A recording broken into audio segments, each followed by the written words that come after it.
প্রিয় শিক্ষার্থীরা, ভালো পড়াশোনার জন্য দরকার নিয়মতান্ত্রিকভাবে লেখাপড়া করা।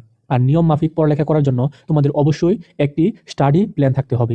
আজকের এই ভিডিওতে আমি তোমাদেরকে তুলে ধরবো জার্মানির রয়্যাল সোসাইটির থাকা বিজ্ঞানীরা দিনে কেমন সময় পড়তেন আর কোন কোন সময় পড়তেন এই বিষয়গুলো।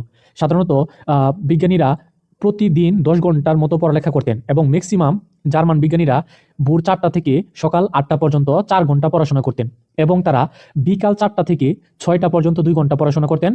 তারপর 1 ঘন্টা ব্রেক নিয়ে সন্ধ্যা 7টা থেকে রাত 9টা পর্যন্ত 2 ঘন্টা লাগাতার পড়াশোনা করে অল্প 30 মিনিটের একটা ব্রেক নিয়ে তারা 9টা 30 থেকে 11টা 30 পর্যন্ত অর্থাৎ 2 ঘন্টা টানা পড়াশোনা করতেন। এটাই ছিল তাদের ডেইলি রুটিন। এখন তোমাদের প্রতিনিয়ত বিভিন্ন ধরনের কাজ থাকে।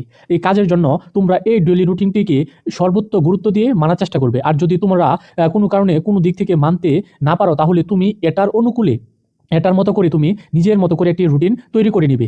তোমরা সাধারণত অবশ্যই যে কাজটি করার সর্বোত্তম চেষ্টা করবে, ভোর 4টা থেকে সকাল 8টা পর্যন্ত যে 4 ঘন্টা পড়ার যে বিষয়টা, এটা কিন্তু সর্বোচ্চ গুরুত্ব দিবে এবং সন্ধ্যা 7টা থেকে রাত 9টা পর্যন্ত যে 2 ঘন্টা আছে, এই 2 ঘন্টাকেও সর্বোচ্চ গুরুত্ব দেওয়ার চেষ্টা করবে। আর এভাবে যদি তোমরা ডেইলি 10 ঘন্টা করে লেখাপড়া করতে পারো, তাহলে আশা করি তুমি তোমার কাঙ্ক্ষিত সাফল্য অবশ্যই অর্জন করতে পারবে।